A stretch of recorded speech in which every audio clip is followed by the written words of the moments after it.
Dalam catatan sejarah, ada konflik yang menentukan nasib suatu bangsa, lalu ada perang 100 tahun.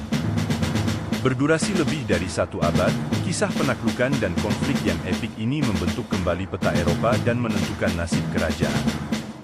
Ini dimulai pada tahun 1337, ketika Inggris dan Perancis terlibat dalam pertikaian sengit mengenai suksesi sah tahta Perancis. Inggris mengklaim tahta melalui garis keturunan Edward, sedangkan Perancis mendukung garis keturunan bangsawan mereka sendiri.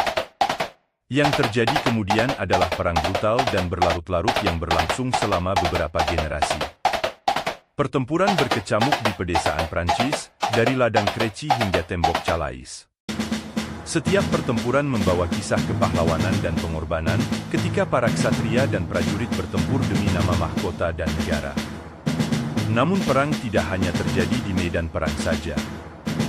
Di balik layar, intrik politik dan manuver diplomatik membentuk jalannya sejarah. Perang 100 tahun menyaksikan kebangkitan tokoh-tokoh legendaris seperti Joan of Arc, yang keberanian dan keyakinannya menginspirasi Prancis untuk merebut kembali tanah air mereka dari dominasi Inggris. Namun, di tengah kekacauan dan pertumpahan darah, terdapat momen-momen aliansi dan kesatriaan yang tak terduga. Ketika tahun berganti menjadi dekade, gelombang pertempuran surut dan mengalir, dan tidak ada pihak yang mau mengakui kekalahan.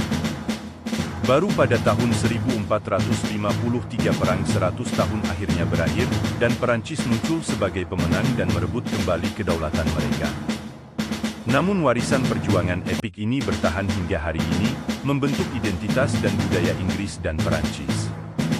Perang 100 tahun mungkin telah memudar dalam catatan sejarah, namun gaungnya terus bergema, mengingatkan kita akan konsekuensi dari ambisi dan kekuatan ketahanan dalam menghadapi kesulitan.